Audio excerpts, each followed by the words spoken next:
मेरपुर नामक छोटे से गांव के पास एक घना जंगल था। उस जंगल में एक घुंघरू बांधने वाली चुड़ैल रहती थी, जिससे सारे गांव वाले परेशान रहते थे।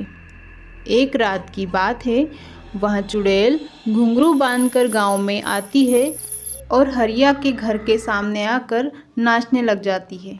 उसके घुंघरू की आवाज़ से हरिया की नींद खुल जाती है। फिर वह अपनी पत्नी से बोलता है, अरे उमा, देखो ना, ये घुंघरू की आवाज़ कहाँ से आ रही है? बाहर तो देखो जरा। अजी क्यों नींद खराब कर रहे हो मेरी? सो जाओ ना, रात की 12 बजे कौन घुंघरू बजाएगा आपके लिए। चलो भगवान, तुम सो जाओ, मैं ही जाकर देख लेता हूँ। इसके घुंघरू की आवाज़ कितनी सुरीली लग रही है। हरिया बाहर आकर देखता है। लगता है आवाज़ उस पेड़ के पास से आ रही है। चल कर देखता हूँ थोड़ा सा। जैसे ही हरिया उस आवाज़ के नज़दीक जाता है, वह आवाज़ और दूर होती जाती है। ऐसे ही आवाज़ का पीछा करते करते वहाँ घने जंगल में पहुँच जाता है। उसके बाद वह चुड़ैल उसके सामने आ जाती है।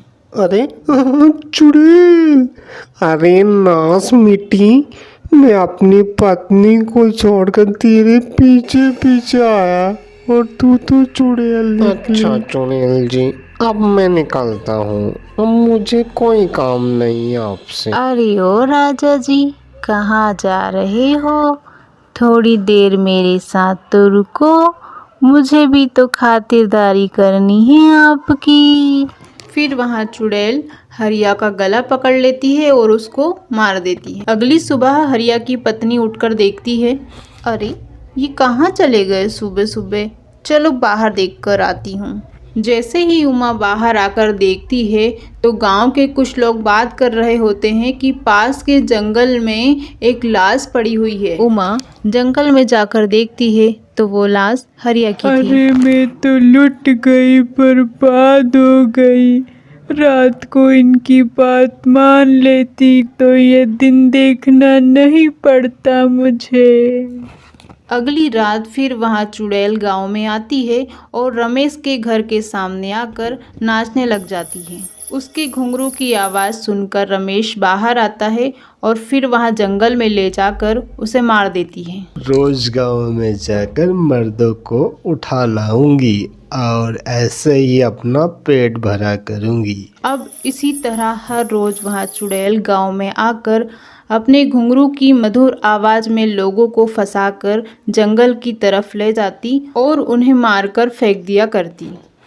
जब इसी तरह से लोग कम होने लगे तो गांव की सारी औरतें परेशान होने लगी। फिर गांव की औरतें सब मिलकर एक प्लान बनाती है कि हम अपने पतियों को रात होते ही बांध दिया करेंगे, ताकि वो चुड़ैल के घुंघरू में आकर्षित नहीं होंगे और बाहर नहीं जाएंगे। फिर अगले दिन चुड़ैल गांव में आती है और कई घरों के सामने आकर नाचती है, लेकिन कोई भी मर्द घर से बाहर नहीं निकलता। अरे इन मर्दों को आज क्या हो गया है?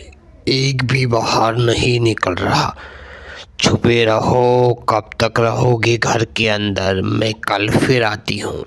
अगली रात अमावस्या की थी। उस रात चुड़ैल गांव में आती है और नाचने लगती है। तभी उसके घुंघरू की तेज आवाज़ से आकर्षित होकर गांव के सभी मर्द अपनी रस्सियों को तोड़कर उसके पास आ जाते हैं। आखिर मैंने इनको बुला ही लिया। चलो ना, आज मंजन चखती हूँ।